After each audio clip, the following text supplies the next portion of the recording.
Yo creo que el concepto víctimas es mejor, es más realista, ¿verdad? ¿O ustedes qué consideran?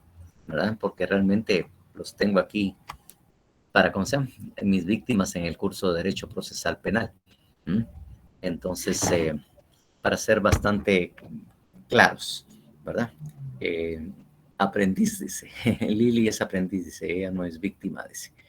Pues que como se las llevan de muy sufridos, que usted no se exige mucho, que no sé qué, entonces, para no estar contradiciendo con aquellos que ven en la clase de Derecho Penal y Derecho Procesal Penal, en los cursos que yo doy, como un sufrimiento, el que, a la tu chica, como cuesta, es que es muy duro y es que cuesta entenderle y ve todo lo demás. Entonces, por eso es que le dimos la categoría de víctimas, ¿verdad? Porque al final de cuentas también estamos, como he dicho ya o lo dije antes, estamos en derecho penal y aquí prácticamente el, el, la persona que ejerce la acción soy yo. O sea, prácticamente ustedes son los receptores, pues son las personas que sufren, ¿verdad? O sea, que el sujeto activo en este tema, pues tendré que ser yo, mientras que las víctimas de todos los trabajos, exámenes que tienen que realizar, pues obviamente soy yo. Eh, entonces, por eso es que me doy esa categoría, ¿va? Les doy esa categoría y yo realmente como el culpable, ¿verdad? ¿Mm? El culpable de todo ese sufrimiento que tienen ustedes en este semestre. Pues bueno, ya que hablamos de eso, de sufrimiento, pues ya que hablamos de ese sufrimiento, pues bueno, recordando lo que habíamos conversado en el día anterior de clases, que fue el martes, y acerca, o estábamos desarrollando el tema acerca del concepto básico sobre el proceso penal. El, bien, entonces, de alguna manera, la definición, porque casi todas las definiciones que son en derecho son descriptivas, ¿no? Solo enumera las características o que lo identifican al objeto de estudio o al objeto que estamos tratando de definir. Entonces, ven ustedes, y de acuerdo a lo que se vimos en el día anterior, ¿por qué hablamos del proceso o por qué el proceso se habla de un conjunto de fases o etapas procesales concatenadas? ¿Mm? Ven ustedes que hay una relación clara y precisa en cada una de las fases o etapas, porque de alguna manera todas contribuyen a que se logren los fines y del proceso, los fines que persigue precisamente ese objeto que se llama proceso penal. ¿Mm? Entonces, y que de alguna manera yo les decía, ¿no? No sé si se los dije, pues, cuando nosotros hablamos de fase preparatoria, estamos hablando, no sé si se lo dije esta, que realmente la fase preparatoria es la fase o etapa procesal más importante, porque de esta primera fase o etapa procesal, que es la investigación, que es donde se están tratando de obtener los medios de prueba, las evidencias, los indicios para establecer o para probar que efectivamente se ha cometido un delito, que efectivamente la persona que está sindicada o a la que se le ha señalado como un posible responsable de ese hecho, lo es. Entonces, si no hay una buena investigación, jamás se podrá pasar a una siguiente etapa, ¿Ah? Que es precisamente la fase intermedia, porque en la fase intermedia, o también recibe el nombre de control, fase intermedia o de control, ese es el otro nombre que recibe precisamente esa fase intermedia. Esa fase intermedia o de control sirve para saber o para que el juez pueda determinar si el Ministerio Público cumplió con todos los requisitos de la investigación que debió haber hecho en la fase preparatoria y dentro del plazo que él señaló, a ver si ha cumplido con todos los requisitos, si ha obtenido los medios de evidencia suficientes. Entonces, prácticamente el juez, por eso que le hablamos también, y en El Salvador también así le llaman, el juez contralor. Y aquí también recibe ese nombre, ¿verdad? El juez contralor.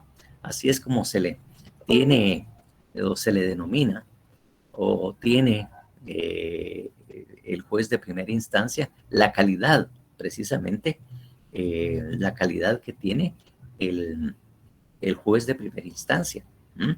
Porque eventualmente él va a tener a su cargo la fase intermedia para saber si el Ministerio Público cumplió, para ver si el Ministerio Público fue capaz de encontrar la evidencia suficiente para seguir a una siguiente etapa, ¿no? Entonces, eso es precisamente el control.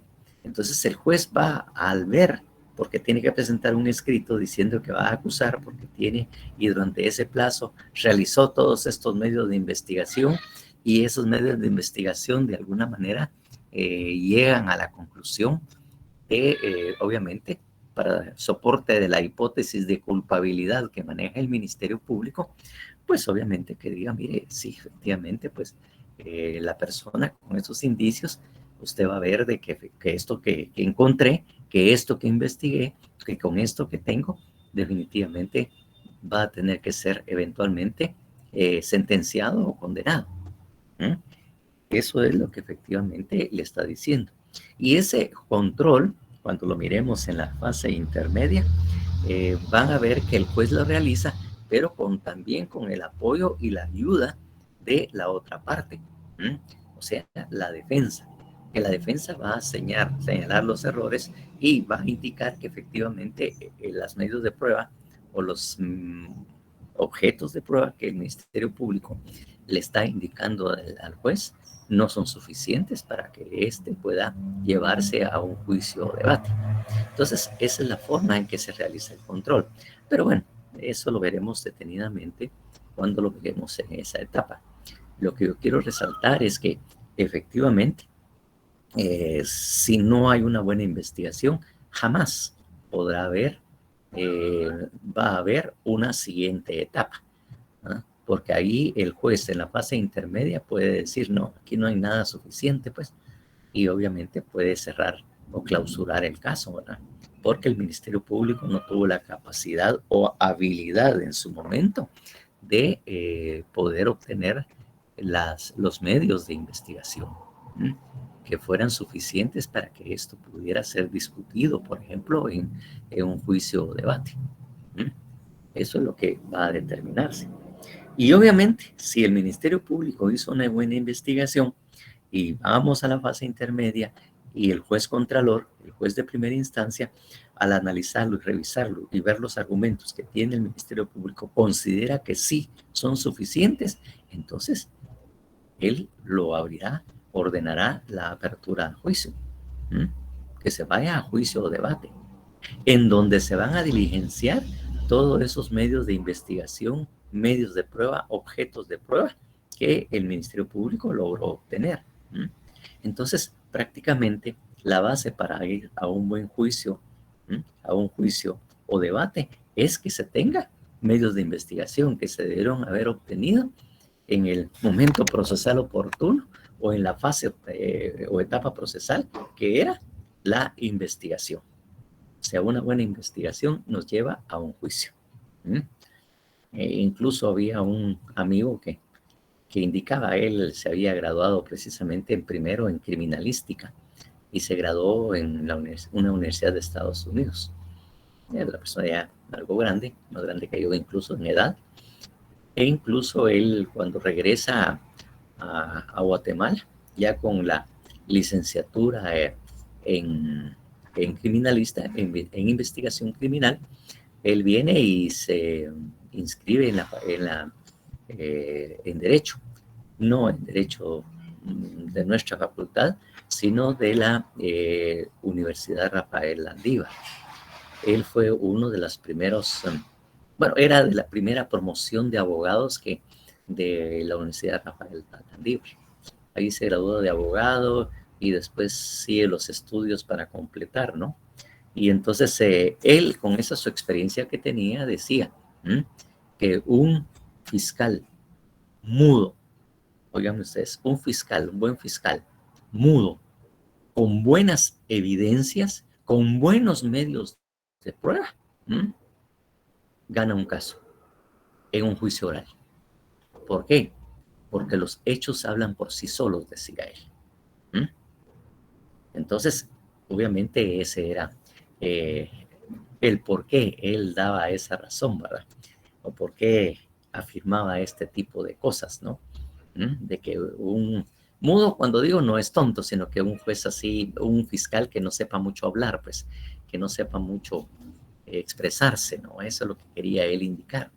Pero si tiene la evidencia, los hechos hablan por sí mismos y fácilmente podría ganar un caso. ¿Por qué? Porque como les dije ya, los hechos hablan más que las palabras. Incluso es un concepto en latín que tiene precisamente eso, que se denomina res, así res non verba. Res non verba. Ese es el dicho en latín, ¿verdad? Que los hechos, no palabras, dice este dicho en latín. Hechos, no palabras. Si el Ministerio Público tiene las suficientes evidencias, los medios de prueba, los hechos hablan por sí mismos y obviamente esto puede hacer que el Ministerio Público demuestre la culpabilidad y obviamente pueda esta persona sindicada o culpable pueda dictársele una sentencia. Entonces, esa es la concatenación. Dependemos de que cada etapa se celebre con todas las formalidades y requisitos a efecto de llenar los requisitos. Claro, pero si obviamente el Ministerio Público tiene los hechos y no sabe argumentar lo suficiente o trasladarlos o ponerlos en juego, también a veces afecta, ¿verdad? Pero él afirmaba que no va. Entonces también de alguna manera puede afectar, ¿verdad? Entonces eso es lo que quiere decir precisamente, y reitero, ¿no? Concatenados. Uno tiene relación del otro y tienen que darse en forma continua, uno en pos del otro. Así es como se van dando sucesivamente cada una de las fases o etapas procesales necesarias para agotarlo y eventualmente llegar a lo que se espera de estas, ¿verdad? Porque al final, el resultado final es la resolución, la solución de un conflicto, la solución de un caso, sometido a conocimiento de un órgano jurisdiccional, que se llegue a dictar la sentencia respectiva. Que eso es lo que se espera para resolver el conflicto. Tal como le decía yo, el derecho penal pretende resolver el conflicto al dictar una sentencia condenatoria. Ahí para el derecho penal ya prácticamente se resolvió el problema, se resolvió el caso, porque la persona fue condenada a 20 años, que era la discusión que generaba también Zaffaroni, ¿verdad? Que él decía que sí se dictaba la sentencia, sí se condenaba, pero el conflicto en sí no se resolvía.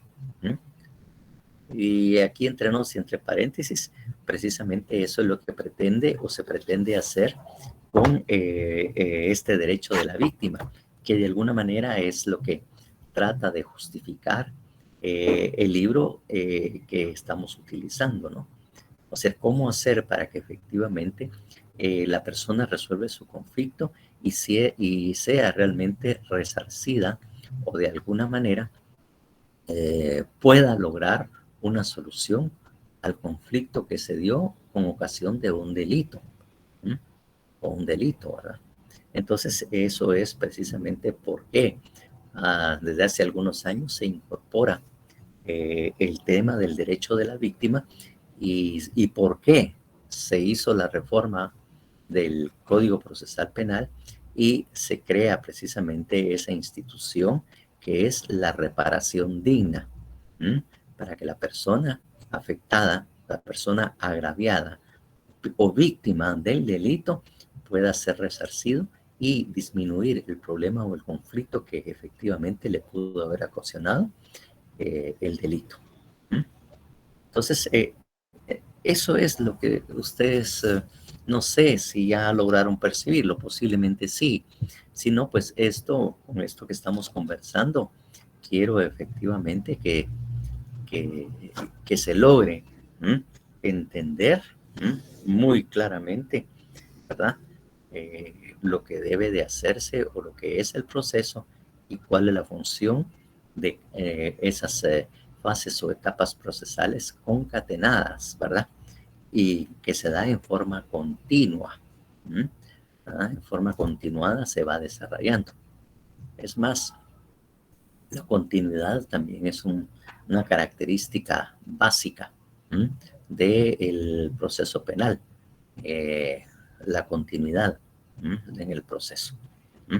Entonces, esa continuidad es un requisito o una característica del proceso penal, que no se interrumpa, sino que el proceso continúe sin mayor dilación, sin mayor retardo, ¿verdad? Para que se vaya agotando en el menor tiempo posible todo lo que es el proceso.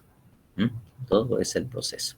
Y como les digo, también eso, la celeridad también es una característica, ¿verdad? También del proceso penal, la celeridad, que se suele más rápido, pues, porque eso es lo que de alguna manera contribuye a que sea un modelo de gestión oral, que todo se haga a través de la presentación oral de los argumentos, porque en cada audiencia que se celebre, el juez está obligado a responder y a resolver el caso también inmediatamente, para que se dé esa prontitud o celeridad en la resolución del conflicto y siempre haya una continuidad dentro del proceso. Pues en lo escrito es diferente porque presentan ustedes un escrito, posteriormente en unos 3, 4 días el juez lo va a leer, lo lee el oficial, después viene la resolución y ahí se va tardando mucho tiempo. En cambio, la obligación de un juez penal es que inmediatamente hecha una audiencia en donde hayan argumentos de las partes, él inmediatamente después, o si hay que diferirlo en 24 horas o 48 horas, él tendrá que emitir la resolución correspondiente. En cambio, las orales, puede fácilmente pasar un mes y no hay solución todavía dentro del procedimiento escrito.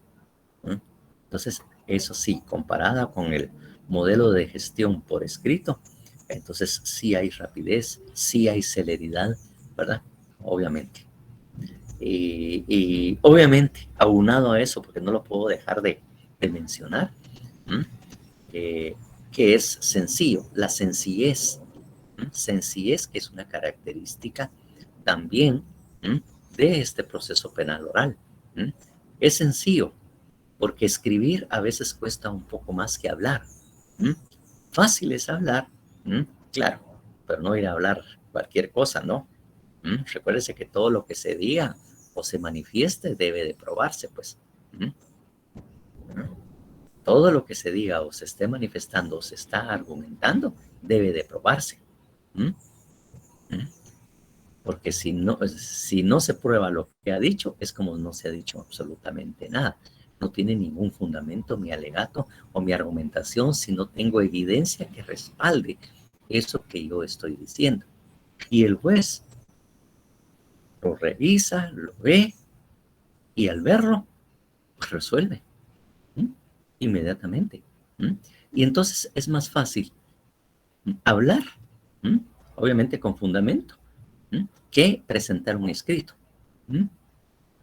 Recuerden ustedes que a veces a escribir, sobre todo cuando uno está de estudiante, dice aquella palabra famosa que dicen, es que lo tengo todo aquí, pero me cuesta ponerlo. No sé cómo escribirlo, ¿eh? No sé cómo ponerlo ahí, ¿verdad? Lo tengo aquí, pero me cuesta ponerlo ahí por escrito. Y a veces se le dificulta a uno escribir. Entonces, la sencillez que eso es oral. La oralidad, pues, no tiene tanta construcción y tanto cuidado como se tiene lo escrito. Y dos, las personas, los agraviados, los sindicados que no tienen precisamente que no tienen precisamente mucha educación o formación, pues les es fácil hablar. Les es muy fácil expresarse, expresarse oralmente, pues.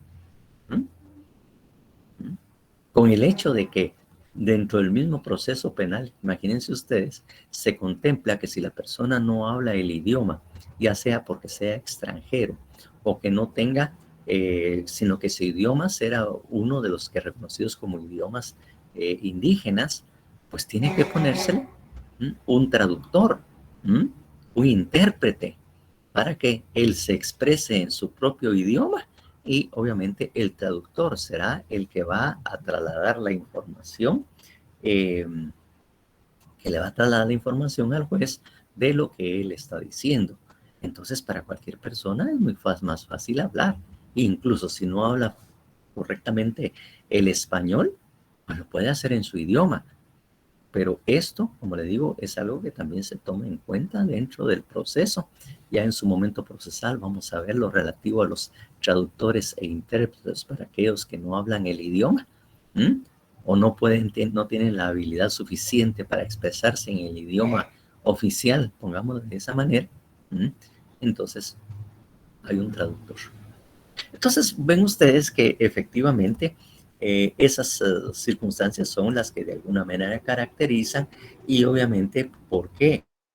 Es bastante sencillo, porque va a haber fácilmente continuidad, porque efectivamente esa concatenación no se va a interrumpir dentro del proceso. Va a haber continuidad muy fácil. Entonces, efectivamente, eso es lo que deben ver ustedes como diferencia muy grande dentro de las otras procesos. Esa celeridad, esa rapidez. No obstante, que fácilmente un proceso penal puede tardar fácilmente unos 2, 3 años, pues, fácilmente. Pero comparado con lo que puede ser un proceso escrito en el área civil, por ejemplo, ahí estamos hablando de 5 o 7 años, pues. Puede hablarse de bastante tiempo, pues. Bastante tiempo para poder llegar a una resolución definitiva. Pero bien, con esto espero que ustedes hayan comprendido precisamente lo que son esos conceptos básicos, ¿no? Esos conceptos básicos a través del cual se va desarrollando el proceso penal. Entonces, de alguna manera, esos conceptos básicos sobre el proceso penal, esos conceptos básicos del proceso penal, que de alguna manera se desarrollan en el segundo punto, así como su definición y características, de alguna manera ya están dados, ya obviamente el folleto, pues el libro, de corrección, lo que habíamos señalado son características. Cuando hablamos del proceso, el proceso en sí es el concepto. La definición es lo que se dice de ese objeto y que lo identifica. Enumerar sus características e identificarlo, ¿verdad? Saber qué es. ¿Cómo decirles esto? Es lo que yo siempre les he dicho, evitemos que solo manejemos palabras y no tengamos imagen mental o sepamos realmente de lo que estamos hablando, ¿no? Eso es lo que de alguna manera se está dando, pues. Aquí el concepto básico sobre el proceso penal, qué es el proceso penal y obviamente su definición es cosa distinta. Entender qué es, manejar esa definición. Porque la idea es esa, ¿verdad? Es lo que yo les manifestaba de alguna manera en Derecho Penal 1, 3, Derecho Penal, que no solamente repitamos los conceptos como que fuéramos loros, que no tenemos una educación de loros, sino que conozcamos qué quiere decir ¿Y qué significa esa palabra que nosotros estamos expresando? Pues, ¿Mm? Y por eso es que recuérdense ustedes que también los hacía leer la definición de conformidad de algunos conceptos de conformidad con el diccionario de la Real Academia Española, de la RAE, a efecto de que ustedes tuvieran muy claro qué es lo que se estaba tratando de decir, qué quiere decir eso, para que ustedes sepan expresarlo con mucho más facilidad, porque ya tienen una imagen mental de ese objeto que de alguna manera ustedes están desarrollando. No sé si me doy a entender claramente sobre este aspecto, pues. Aunque ya les digo, yo les decía eso, pues, que no es solamente de repetir las palabras y que eso nos hace abogados, sino saber lo que estamos hablando, saber qué quiere decir y tener una clara idea de lo que nosotros estamos manifestando. Porque eso es parte de saber expresarnos en una audiencia en que obviamente ahí tenemos que saber argumentar. Ahí es donde nuestras exposiciones orales van a ser acogidas si es que estamos hablando con fundamento. En otras palabras, como a veces digo yo, si no es que solo se están hablando babosadas, sino que las babosadas tienen que estar bien fundamentadas, tiene que saberse de lo que está hablando, porque recuérdense, la audiencia, bueno, dentro de otras, la publicidad, la oralidad, la serialidad, la continuidad, la sencillez, obviamente todas esas son características y además de las que ya están expresadas precisamente en el libro. Orlando Nájera. Licenciado, buenas tardes. Perdone. Hola, perdonado, pero no lo vuelvo a hacer. Va, Dios, así. No tenga pena. Dígame. Solo le quería consultar con respecto a lo de las partes del proceso. Cuando se lleva al sindicado a su primera declaración y pues se presentan las pruebas para que el juez lo ligue a proceso, desde la primera declaración es la etapa preparatoria o hasta que el juez lo liga a proceso, empieza la etapa preparatoria del proceso. Bien, les decía yo que como parte, ¿verdad? Porque al final se incorpora también a la fase preparatoria, tenemos una investigación preliminar. Una investigación preliminar, cuando es que inmediatamente después de ocurrido un hecho, obviamente el Estado reacciona y de alguna manera se inicia una investigación realizada por la policía o por el Ministerio Público, por un juez de paz. Se inicia una investigación preliminar a efecto de recopilar la evidencia que demuestre que efectivamente hay un hecho o como lo planteaba también de otra manera, que hay un problema, que hay un posible delito y una posibilidad de que la persona que haya sido capturada o ha sido señalada como tal pueda ser culpable. Entonces, lo que se hace en la primera declaración es que se presentan todos esos indicios, todas esas evidencias que fueron recopiladas, como le digo, inmediatamente, porque no sé si yo creo que sí les dije, pues, porque prácticamente la primera declaración, si hay persona detenida después de cometido el hecho, solo se tiene 24 horas para una primera declaración. Entonces, o sea, dentro de las 24 horas se da la primera declaración y el Ministerio Público debe de presentar su evidencia, sus indicios para demostrar la necesidad de profundizar la investigación, de darle continuidad a la investigación, ya por el Ministerio Público, y obviamente ahí cuando se liga a proceso, el juez prácticamente da inicio a la fase preparatoria. Entonces ya le señala un plazo al Ministerio Público para que agote una investigación.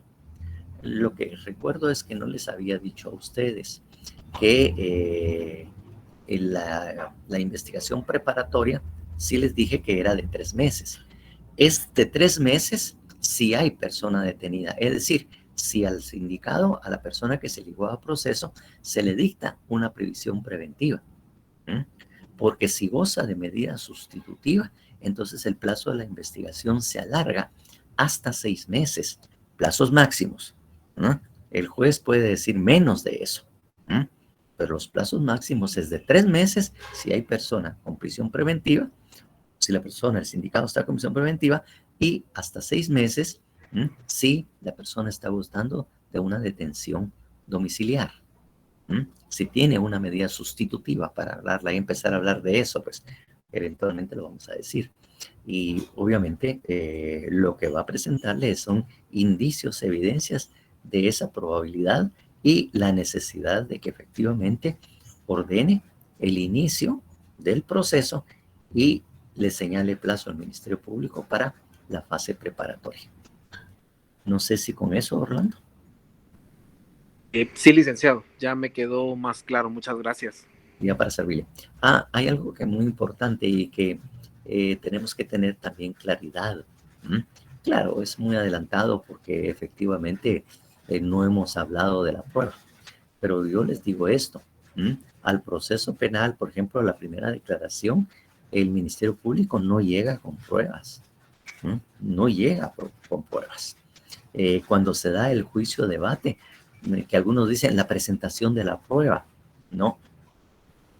Ninguna de las partes lleva pruebas para celebrar las audiencias. Ellos llevan medios de prueba, llevan evidencias, llevan indicios, llevan objetos de prueba. ¿Saben ustedes por qué? Porque eso lo deberían haber visto en la teoría general del proceso. ¿Qué es la prueba?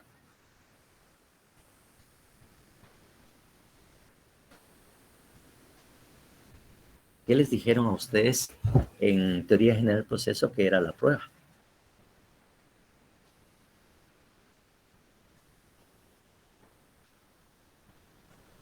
¿Dónde les contaron eso?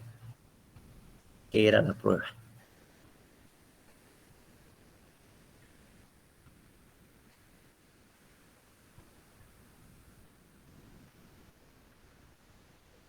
Buenas, Lick, Buenas. yo vi que la prueba es un instrumento que patentiza la veracidad o falsedad de los hechos y trata de demostrar, afirmar y dar certeza al órgano jurisdiccional que los argumentos presentados son reales. Bueno, sí, eso es un trabajo que efectivamente efectúan o sirve los medios de prueba. Pero la prueba en sí, ¿cuál es?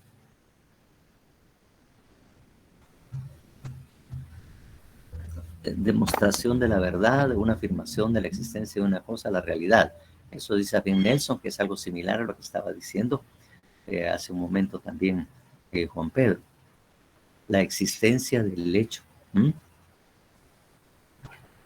Licenciado, yo tengo acá que la prueba, en sentido amplio, es lo que afirma o desvirtúa una hipótesis o una afirmación precedente. Sí, de alguna manera van en ese sentido. Saber, sí, ahorita lo voy a decir. Ángel Daniel dice serie de actos procesales de las cartas se valen para poder convencer al juez. Bueno, ya de alguna manera expresado, vimos que no mucho. Justicia procesal en el método de buscar la verdad. Miren, obviamente, a veces, como le digo, se interpreta mal lo que quiere decir prueba. Y hay también profesores que también lamentablemente no logran pegar realmente en el clavo o en el punto justo que debemos hablar de prueba. Como yo les decía, ninguna de las partes llega con medios de prueba a las audiencias, o sea, con pruebas. Las pruebas, dice, mire, es que yo ya tengo las pruebas aquí y eso vamos a ir a debate con las pruebas. No la tiene.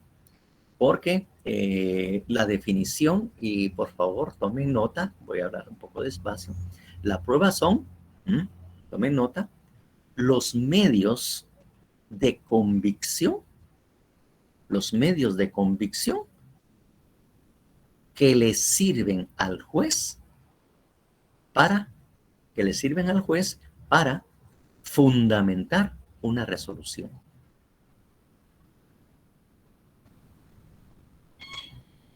Eso es lo que significa, o esa es la definición de prueba. Medios de convicción que le sirven al juez para fundamentar una resolución.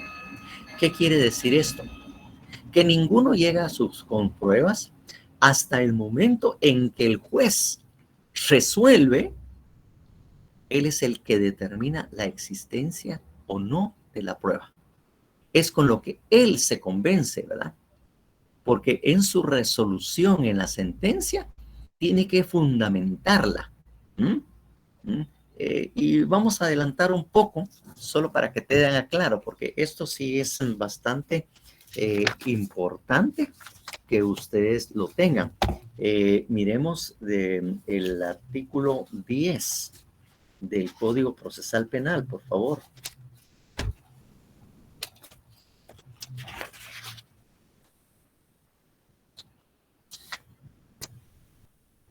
No, pero no es el 10. Es el 11 bis. Por favor, es el 11 bis. Eso es el que estaba buscando. Por favor, el 11 bis. Artículo 11 bis. Fundamentación.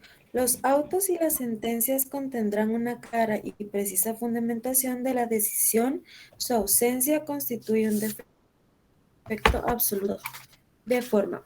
La fundamentación expresará los motivos de hecho y de derecho en que se basará la decisión, así como la indicación del valor que se le hubiera asignado a los medios de prueba. La simple relación de los documentos del proceso o la mención de los requerimientos de las partes no reemplazarán en ningún caso a la fundamentación. Toda resolución judicial carente de fundamentación viola el derecho constitucional de defensa y de la acción penal. Bien. Esto quiere decir que cuando el juez resuelve, debe de señalar, mire, aquí en esta audiencia he recibido tales alegatos, tales argumentaciones. El Ministerio Público ha presentado estos documentos en tanto que esta otra ha presentado tal cosas. Al hacer un análisis de los medios de prueba que me han traído y que me han puesto a la vista, yo considero de que tal medio de investigación, esa declaración de este testigo, este documento, esto empieza a enumerar y decir cuáles son los documentos, me convencen a mí de que efectivamente la persona tiene responsable o si hay necesidad de que la persona sea sindicada de un hecho o que sí efectivamente se le vincule al proceso o que efectivamente pueda hacer esto. Entonces, la prueba es cuando el juez fundamenta la resolución y señala cuáles fueron esos medios de prueba, porque ahí también señala medios de prueba, esos medios de convicción que a él le sirven para decir, yo sí considero de acuerdo a estos y estos documentos que me han puesto a la vista y que yo analizo y valoro, de que efectivamente sí hay evidencia, sí hay prueba de que la persona tal cosa. Entonces, ninguno llega con pruebas hasta que el juez declara que es prueba porque a él le ha convencido. Y el Ministerio Público, por ejemplo, puede llegar con un montón de documentos, como 40 cosas, y el juez va a decir, ninguno de los medios de prueba aportados por el Ministerio Público consistentes en esto me han convencido a mí de que efectivamente la persona, toda vez que estos documentos, tal y tal cosa, y empieza a decir, entonces realmente no hay prueba, porque a él no lo han convencido, no le ha servido para fundamentar lo que el Ministerio está pidiendo. O sea, sí se llama medio de prueba, sí son medios de prueba, sí son evidencias, son indicios, son objetos de prueba, pero la prueba en sí solo se constituye o se determina cuando el juez lo resuelva y le sirve para fundamentar de conformidad con el 11 bis la resolución que está dictando. Por eso oigamos nuevamente la definición. Medios de convicción que le sirven al juez para fundamentar una resolución. Entonces ahí ya existe prueba. Ahí ya se constituye la prueba. Pero en tanto eso no suceda, ninguna de las partes llega con pruebas. No hay prueba hasta que el juez lo diga, hasta que el juez lo exprese, que esto es lo que a mí me ha convencido, esto es lo que yo creo que se fundamenta, ¿verdad? La resolución que voy a dictar consistente en tal cosa. ¿Mm? ¿No les habían dicho esto en teoría del proceso? ¿No les habían definido esa? Me extrañaría que no lo hubieran hecho. ¿Sí? ¿Les habían dicho esto? Sí, licenciado, sí, Ajá. si no estoy mal, un licenciado, en teoría del proceso, a mí me enseñaron dos partes, que la prueba como verificación y la prueba como convicción. Este último, hay una pequeña definición que dice que la prueba es además una forma de crear convicción al juez o magistrados. ¿Se ves? Exactamente. ¿Mm? Entonces Carla Ivette por ahí levantó la mano para Buenas pedir. tardes, doctor Edgar. Igual también nos enseñaron que la prueba como convicción, que el encargado de verificar la prueba, evaluarla y aceptarla como prueba idónea es el juez. ¿Sí Y ves? la prueba como convicción, que trata de convencer al juez de que los hechos son congruentes en base a las pruebas que recibe. Exactamente. Entonces, ahí denle más, fundamento, más peso a lo que estamos diciendo, porque sí veo que sí más o menos se los dijeron, o sí se los dijeron, pero ustedes no lo llegaron a concretizar el concepto que algunos se le estaba manejando. Tal vez en la forma que lo explicaron, ¿verdad? Pero en este caso, la forma de explicarlo es que el juez es el que determina qué es prueba y qué no lo es. La prueba es o se constituye hasta el momento que al juez lo define o lo expresa que es lo que a él le convence de que esto u otro ha sucedido. Ya con esto, yo sé que eso sucedió. Recuerden algo que es muy importante, que claro, pasa desapercibido. Recuerden ustedes que el juez no estuvo presente en la comisión del delito. El fiscal tampoco lo estuvo. El abogado defensor menos, pues. Ninguno de los jueces estuvo presente. Y es que me estoy adelantando un poco, yo sé, pero es necesario para que tengan ya unas ideas claras. Una de esas claras de que en la vida real nosotros también hacemos lo mismo.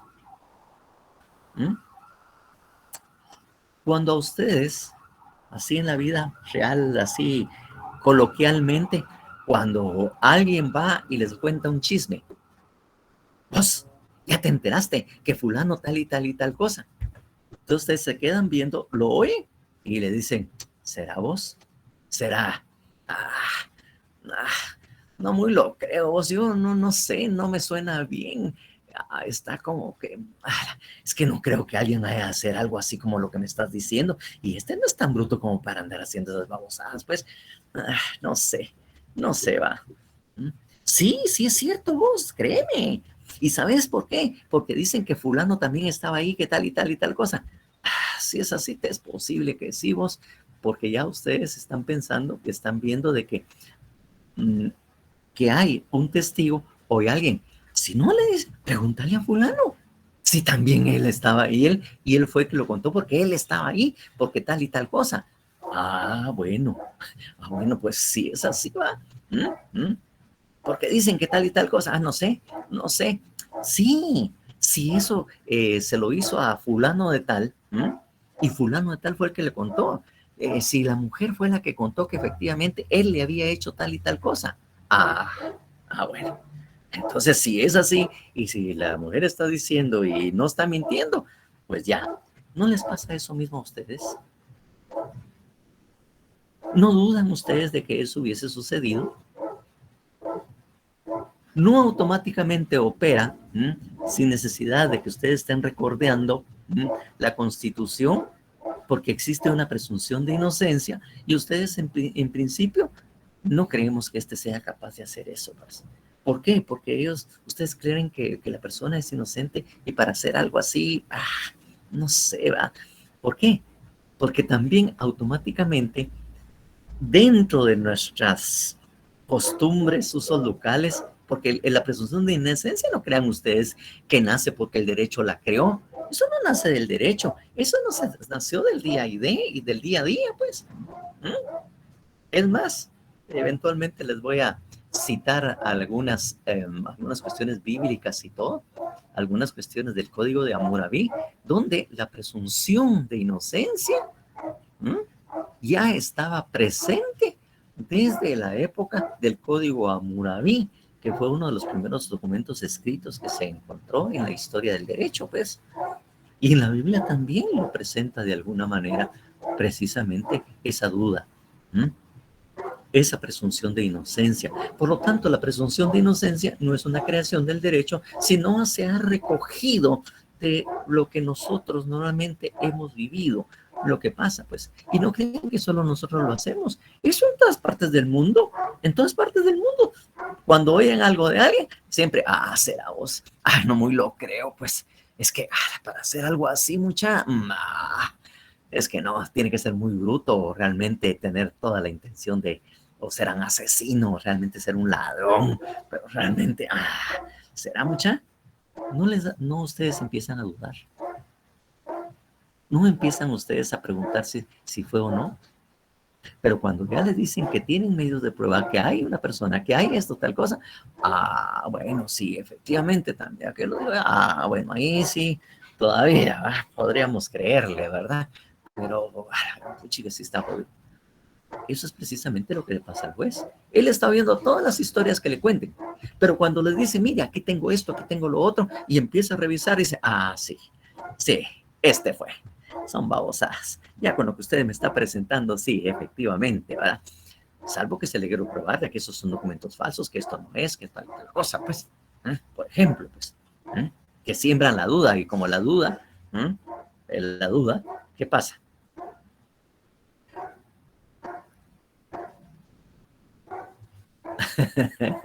Hasta con captura, ¿va? Pues decir, por eso les decía, ¿qué es la duda? Jurídicamente hablando. Incluso el principio en latín. Y existe también la duda también en el trabajador. Dice, indubio pro reo. En caso de duda, la duda favorece a la persona detenida, a la persona sindicada. La duda favorece a la persona sindicada. Si hay duda del juez, entonces va a resolver en contra de lo que está pidiendo el Ministerio Público y en favor de la persona. Y en derecho laboral también se utiliza. Indubio pro laborante se dice. En caso de duda, lo que favorezca al trabajador. Pero eso es algo que ya es inherente a nuestras costumbres normales de conducta, la duda, el pensar que las personas no pueden haber realizado eso, solo probablemente porque nos lo vienen a contar. Yo tengo que tener algo que fundamente, algo que me diga que efectivamente así fue. Y el juez no puede hacer menos, porque hay normas jurídicas que si él no fundamenta una resolución, ustedes mismos saben qué están diciendo acá, pues, en la misma Constitución, en el mismo Código Procesal Penal le dice que viola el derecho de defensa y que no tiene fundamentación. Eso mismo lo leyeron ustedes, pues.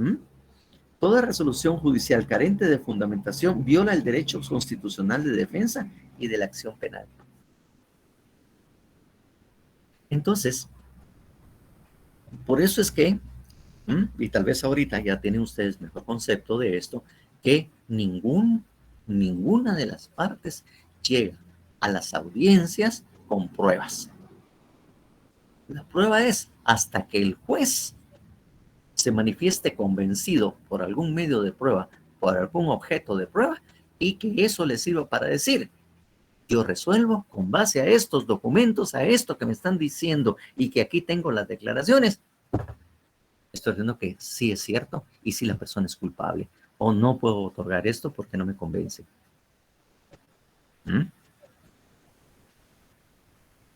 No sé. ¿Será que será demasiado exigente, muy puntualito? Pero eso es lo que tenemos que hacer precisamente nosotros en procesal, en cualquier rama del derecho. No sé, ¿alguna otra duda o algún comentario, algún chisme, algún chiste?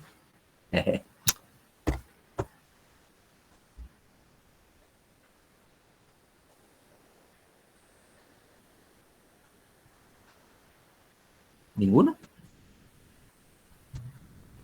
Bueno, entonces, Yo digo sí. que no, Jessica. A ver, cuénteme. Me cuento un chiste. Órale, sale y vale. Dale, qué mentiras. A ver. No le es que me va a regañar. No, ¿por qué? De ninguna manera. No, Lick. No, yo no soy No, regañón. yo le iba a decir que no. Yo lo que más puedo hacer es también armar un chiste para que todos nos reamos también. Es que mis chistes son muy pierde amigos, Lick. Ah, vaya, usted dele. No, Lick, ya va. Son bromas, Lick. Ah, vaya. Cuando Veremos el- encuentre un chisme, ahí sí se los voy a pasar enterito. Ah, vaya. Pero con fundamento, porque si no, no le vamos a creer. Hasta con capturas, Lick. Ah, sí, Bueno, efectivamente. los ¿verdad? Con chismes que me captura. pasan. Con captura, fotos, videos, de todo. Ah, vaya, exactamente. Así, efectivamente, como le digo, eso es lo que se trata, pues. El chisme también tiene que estar fundamentado, si no, no lo vamos a creer. Porque si una persona nos viene a contar y no prueba y no dice nada, usualmente, ¿qué nos decimos así de a nivel de cuates, no de proceso? Ese es chismoso, solo inventando babosadas se mantiene. Ese como no tiene nada que hacer, solo hablando babosadas se mantiene. Ah, ¿y qué le van a creer a fulano? ¿Sí o no? Pierde credibilidad, ¿va?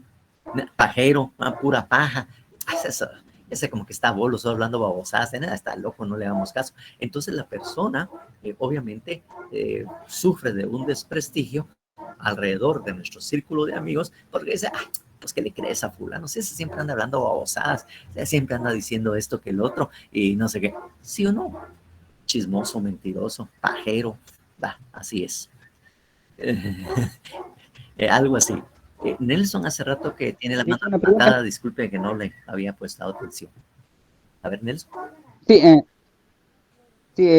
por ejemplo, no es que estoy en contra y no quiero mencionar unos conceptos, pero por ejemplo, yo he escuchado un poco de noticia en España de que quieren impulsar una ley, principalmente el movimiento feminista, de que hay que creer la mujer sí o sí. Y hubo una publicación recientemente, pero yo no me di el tiempo de investigar de que en España se aprobó una ley de que la mujer, si dice sí, de que es acosada o en otras palabras, de que sí le violaron su derecho, entonces hay que hacerle caso. No importa si que el hombre demuestre. Entonces, no sé si esto es cierto o usted ha escuchado eso, si es verdad, pero yo la verdad no puedo afirmar algo que no estoy seguro. Sí, lo que pasa es que, bueno, no es que se tome como prueba. Lo que pasa es que muchas veces las víctimas, mujeres, llegan a la Policía Nacional, llegan al Ministerio Público y van a decir, mire, que me pasó esto, que me pasó lo otro. Entonces, muchas veces las Policías Nacional, el Ministerio Público, no le presta mucha atención a las denuncias o hechos que están narrando, ¿va? Entonces, sin mayor explicación, está bueno, no, hombre, es que, eso no es tal cosa. Y obviamente no le prestan mucha atención a estas víctimas porque piensan que de alguna manera están exagerando, están mintiendo o que realmente no está pasando nada, ¿no? Entonces, lo que quieren es que le den importancia y le pongan interés a cada una de las denuncias y los hechos que ahí se expresan. No que automáticamente sea la denuncia lo que esta persona declara, un medio de prueba, o que al decirlo ella, pues ya tenemos que decir, esto efectivamente así pasó porque ella lo dijo.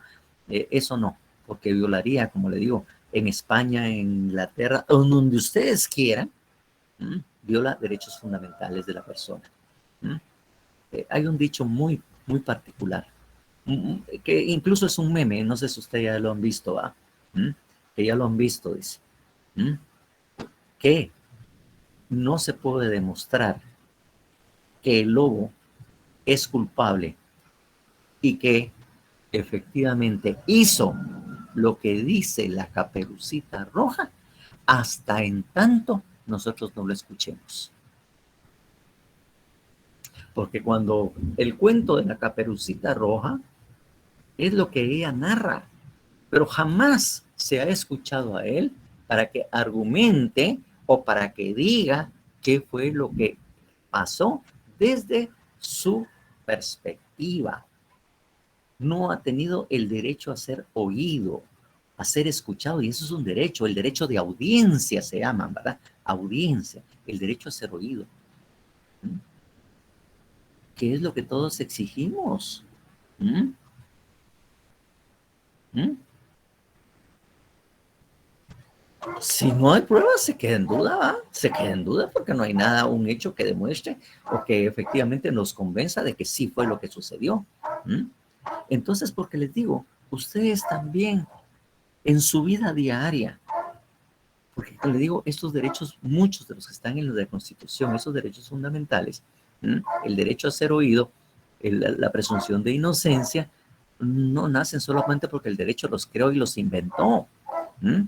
¿Qué hacen ustedes cuando a su papá o a su mamá les llega una queja? A veces nosotros también actuamos mal como papás, ¿verdad? Porque les dicen, mira, ya me contaron que vos andabas haciendo tal y tal cosa, mira, que no sé qué, y empieza a regañar.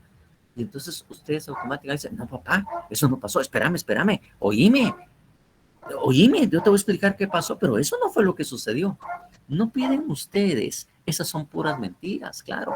No hacen ustedes, o han hecho alguna vez, le han pedido a sus papás o a la persona que le está llamando la atención, que, oíme pues, no fui yo, lo que te está diciendo son mentiras. Lo que pasó realmente yo te lo quiero contar, pero oíme, escúchame pues, no me vengas a castigar si no me oís.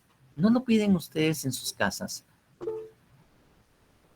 No hacen precisamente eso, o lo han hecho alguna vez, cuando los están regañando y empiezan ya de una vez a regañarlos y a castigarlos. Luis Eduardo. Disculpe, una consulta.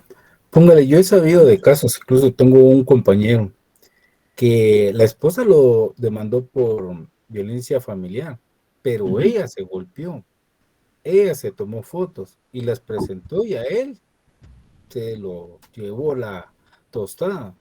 Ajá. Entonces, ¿qué pasa cuando se fabrican ese tipo de pruebas? Porque nadie estuvo en la golpiza, por eso lo así, pero más sin embargo, la Fiscalía de la Mujer los apoya y eso fue así. Por eso le digo, si ella presenta golpes y todo, tiene que demostrarse también que esos golpes fueron dados por la persona. Pero en principio hay un indicio de prueba, porque la mujer está golpeada, ella está afirmando que fue. Entonces, esa es la otra parte también, que hay un indicio.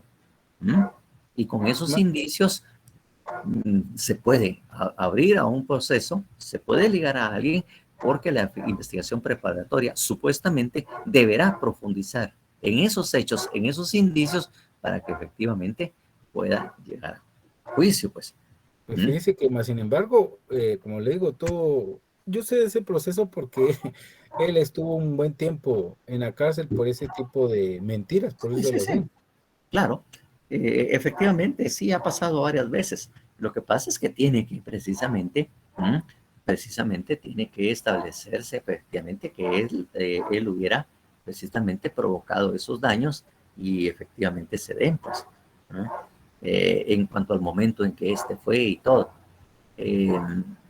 Y ahí necesitan una buena investigación. Miren, ¿qué es lo que pasa? Yo no sé con qué la podría haber golpeado, pero si la golpeó con las manos y todo, tiene que quedar alguna muestra, alguna seña, pues, de que efectivamente él la golpeó con la mano, pues.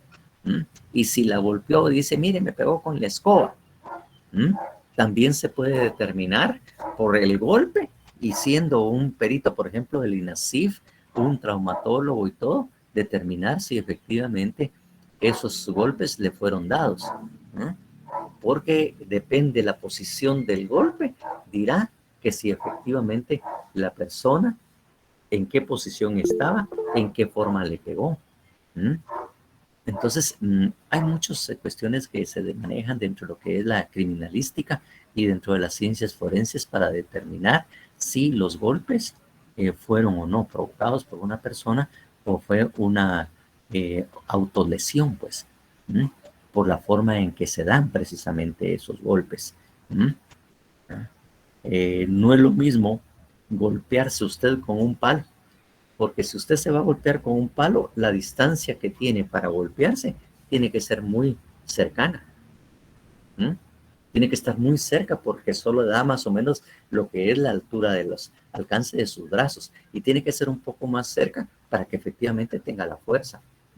Entonces, si estos golpes al determinarlos se analiza más o menos por la forma del golpe, donde los dio, no es lo mismo que le haya pegado a 1 metro de distancia, medio metro de distancia, donde tiene mayor impulso y mayor fuerza el golpe que se le está propinando.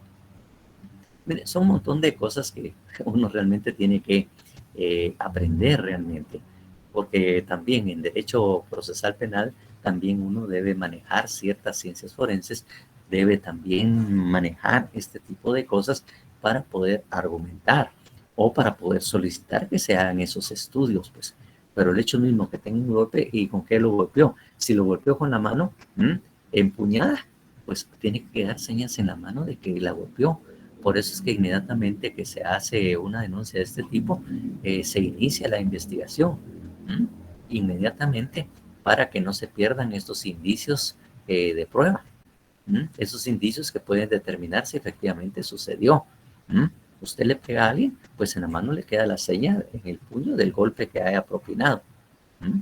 Hecho. Entonces, es una cuestión un poco técnica para esto, pero mientras se averigua, como bien ustedes dicen, es posible que la persona sí esté detenida. Claro que sí. No sé si alguien se había manifestado por ahí, por estar explicando y por estar recordándome de estas cosas, pues nadie. Pero bueno, como le digo, eso es en cuanto entremos a lo que son las pruebas. Entonces, obviamente, como estábamos diciendo, en cuanto a los fines, pues eso obviamente ya tenemos los fines, ¿verdad? Que establecimos o leímos en el artículo 5, cuáles son los fines del proceso, ¿verdad? Por lo tanto, no tenemos que tener ninguna duda de lo que son los fines del proceso, porque el mismo Código Procesal establece cuáles son los fines del proceso y ahí están precisamente estos fines. Bueno.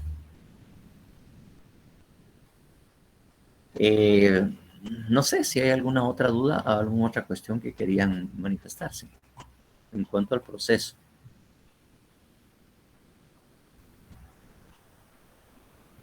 Es que hubiéramos seguido con los sistemas procesales, pero hay un documento que tenemos. Bueno, vamos a hacer una pequeña explicación. Bueno, no sé, si no hay ninguna duda acerca de lo que acabamos de ver del proceso o de ese segundo punto del programa respecto al proceso.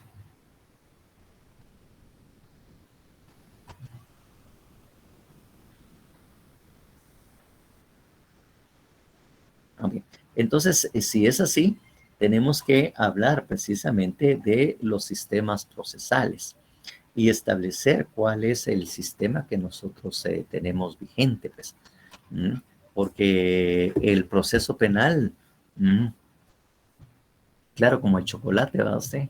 Transparente, entonces, Cindy, Noelia, totalmente transparente. Pero yo creo que de alguna manera pues ya les quedó claros algunos otros conceptos que estudiaron ustedes en teoría general del proceso, pero tal vez no tenían la claridad y no les había saltado a ustedes la duda. Por cierto, si me olvidaba, Luis Eduardo, obviamente si esta persona está señalando y acusando, recuérdese que hay un delito de acusación y denuncia falsas. Entonces hay un delito que comete la persona por hacer acusaciones falsas. Pero en este caso, por decirlo así, ella ganó el caso, aunque él no lo haya hecho, por lo que haya sido mal proceso, malas decisiones y todo. Él, como le digo, fue para la prisión. Claro, pero lo que pasa en prisión preventiva o fue sentenciado, eso es lo que no me queda claro. Con lo que usted Él fue sentenciado. Sí, fue sentenciado. Sí, él fue sentenciado. Entonces lo que le faltó fue un buen abogado. Es posible, como digo. Sí. Por eso prepárense ustedes, porque el buen abogado van a ser uno de ustedes, pues. O la mayoría de ustedes pues, van a ser buenos abogados, pues.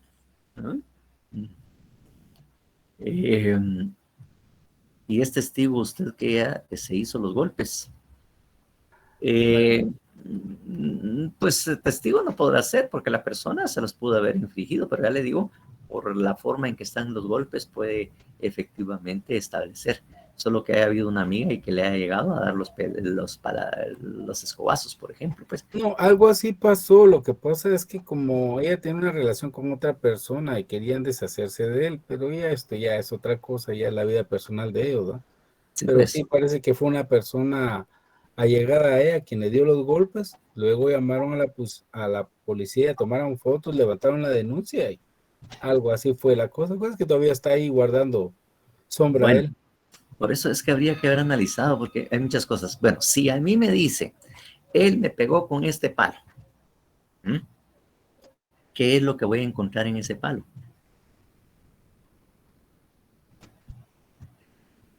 ¿Sangre? Huellas de la persona que utilizó el palo para pegar. ¿Mm? Hay un principio en lo que es la investigación criminal, ¿verdad? Lo que es la criminalística, que dice ¿cómo se llama? La teoría del intercambio. Dice, el delincuente, cuando comete el delito, deja algo en la escena del crimen. Siempre deja algo. Y algo también se lleva. ¿Mm? Si él le pegó con un palo, ¿qué palo fue? No, yo esto lo hice a relación de lo que estaba exponiendo el compañero, Sí, de sí, que en sí. España querían sacar Sí, sí, sí. una nueva Ley que se tenga por... ley, por eso le digo, de Sí, sí, pues. que lo que diga la fémina, pues en este caso, sea tomado como verdad. Sí, Aquí sí. no estamos en España, yo solo puse un ejemplo de lo que Sí, le sí, sí, no, sucedió al pero compañero. lo que pasa es que también el hecho que usted me contó de la historia de ese su amigo que está condenado, porque le digo, si él dice me pegó, ¿y con qué le pegó? Pues un palo, ¿qué palo, ah? Pues ese, el de la escoba. Entonces lo que hay que es recoger la evidencia, recoger ese palo, y el INASIF se encargará de recoger las huellas para ver si efectivamente en el palo están las muestras, pues, de que él pudo haber dejado huellas, de alguna manera, porque tienen que quedar en el palo cuando él le pegó. Creo Sí, que él lo tomaron como un caso de violencia doméstica, por eso sí, les sí, digo. sí, claro, así lo deben haber tomado, pero deben también tener pruebas y analizarlas detenidamente, no solamente de decirlo. Me pegó con un palo y solamente tomarlo así, por cierto, de que él le pegó con un palo, porque posiblemente tenga los golpes, pero ¿cómo demostrar que efectivamente tiene los golpes? Sí, sí, tenemos los golpes, sí, lo creo que sí. Lo que no se ha demostrado en esto es quién fue el que le pegó los golpes. No se ha demostrado que él fue el que le pegó con ese palo. Eso es lo que no concuerda en el tema, pues. Que no concuerda en la historia, ¿verdad? Entonces, esos son los detalles que efectivamente sirven, efectivamente. Aquí Keila dice, y yo vi un caso donde la señora para poder sacarle dinero al esposo le dijo a su hermano que le pegara tan fuerte que le pegó, y al final los dos demandó y se quedó. Al final los dos le demandó y se quedó como él, el perro de las dos tortas, ni con el dinero ni con el hermano. Sí, pues sí, fue al hermano y después también culpó al hermano, obviamente. Ahí el esposo pues es inocente porque él no hizo nada, pues. Incluso penalmente, si ella estaba de acuerdo en que el hermano le pegara, recuérdense que en derecho penal, en teoría general del delito, vimos que la aceptación, cuando hay aceptación no hay delito. Si yo me pongo de acuerdo a alguien para que me pegue y me golpee y me lesione, y yo no lo puedo demandar a él, porque el resultado, el hecho, fue concertado. Yo estuve de acuerdo con que él me golpeara, él me pegara. Y como hay un consentimiento, una aceptación, entonces no puede haber delito. El otro no pudo haber cometido el delito, pues. No lo pueden culpar.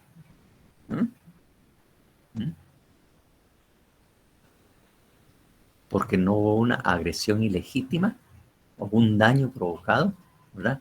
Sino que fue un acuerdo. Y como hay un acuerdo, ahí no hay delito. Eso es parte de lo que maneja la teoría general del delito, pues.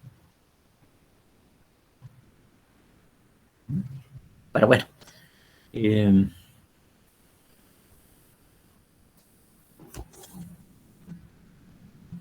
bueno, entonces eso es lo que tendría que manifestarles, ¿no?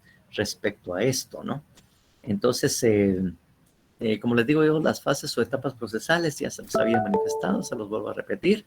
Eso oportunamente, pues nosotros vamos a profundizar en cada una de ellas, porque cada una de ellas tiene un momento procesal o un momento en el Código Procesal Penal en el cual nosotros daremos todas las explicaciones a profundidad dentro de lo que corresponde.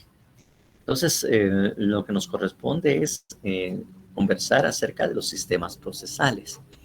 Entonces, la evolución histórica del proceso, como quien dice, pues, porque históricamente los sistemas es que se han desarrollado precisamente en la historia de acuerdo al desarrollo de cada una de las sociedades.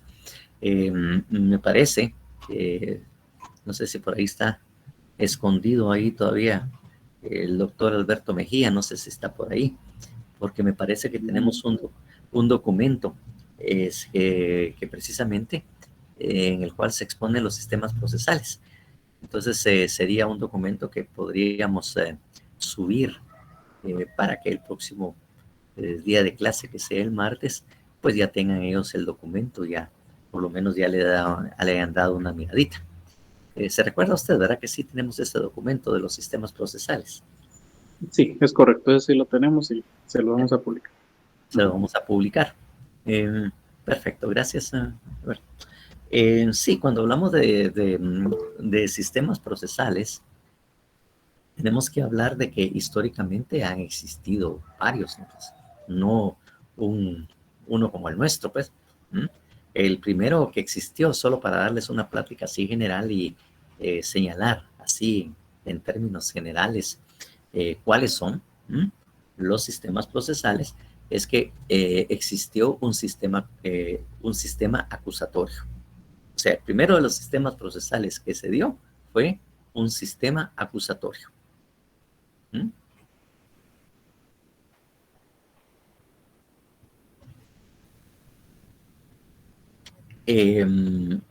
Obviamente, eso es lo que se dio precisamente en una primera parte. El segundo momento es que existió un sistema inquisitivo. Ese fue el segundo sistema de procesal que se dio precisamente en la historia. Un sistema acusatorio, un sistema inquisitivo. Un tercer sistema que fue con la tortura como medio de obtención de la verdad. El tercer sistema fue el sistema mixto. El sistema mixto incluso recibe el nombre del sistema mixto francés, porque fue en Francia donde se desarrolló este sistema después de la Revolución Francesa. Ahí fue donde se desarrolló y cuando empezaron a existir los derechos fundamentales, entonces se dio el sistema francés o el sistema mixto francés, le dicen también, y que fue acogido por varios países de Europa. El siguiente es el sistema acusatorio formal. El sistema acusatorio formal, que es el que actualmente nosotros tenemos. El sistema del Código Procesal Penal tipo para Iberoamérica es un acusatorio formal. Es decir, tiene la mayoría de las características del sistema acusatorio que se dio al inicio de los sistemas procesales, pero realmente hay ciertas variables, ciertas circunstancias que no son las mismas. De tal manera que efectivamente, por eso hablamos de un sistema acusatorio formal, porque tiene las características del sistema acusatorio, más no las que presentaba en su momento el sistema acusatorio. De alguna manera también el sistema anglosajón también tiene esa combinación, ¿verdad? Es un sistema acusatorio formal. Y vamos a platicar de cada uno de ellos y señalar sus diferencias, porque ahí también se encuentran en el documento que de alguna manera estamos platicando. En primer lugar, nosotros cuando hablamos de sistema acusatorio, tenemos de alguna manera que recordar el juicio de Jesucristo. Ese es un claro ejemplo histórico de lo que el sistema acusatorio era en aquella época. Bueno, y que se había desarrollado también, y que se desarrolló también en Grecia, y después obviamente lo tenía Roma, ese sistema acusatorio, que era muy particular. En primer lugar, era muy particular porque los juicios se daban en plaza pública, no se daban en una sala de audiencias, por ejemplo. Incluso, muchas veces la participación formal del Estado no se daba precisamente en el sistema acusatorio. Era el mismo pueblo que resolvía y condenaba precisamente. Muchos de los juicios se hacían en plaza pública, en presencia de todos los ciudadanos que estaban presentes y que escuchaban qué era lo que estaba sucediendo. Y obviamente ya en Grecia empezaron a existir oradores especializados en procesos penales. Híjole, de veras 3:41. Perdón, nuevamente estoy cayendo en el mismo error. Gracias, Luis Eduardo, muy agradecido. Vamos a dejarlo ahí. Por lo tanto, prácticamente no dijimos mucho, ni dijimos nada, pero sí, efectivamente, ahorita me estoy viendo que son las 3:42. Muchísimas gracias, pasen buena tarde. Y el día martes de la próxima semana estamos... ¿Qué me alegra que le guste, Aurora? Floridalma, qué bonito.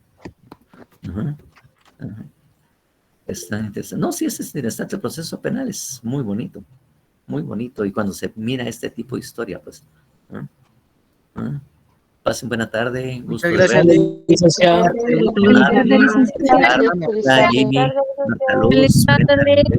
Pasen buena tarde.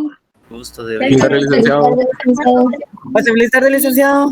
Muy buenas tardes, Arlene. Muy buenas tardes. Bueno. Feliz tarde, licenciado. Bueno, Nodelki, buenas Feliz tarde, doctor. Le quedaron la inspiración. Sí, no, me dejaron a medias así. En el principio nada más. Ya está.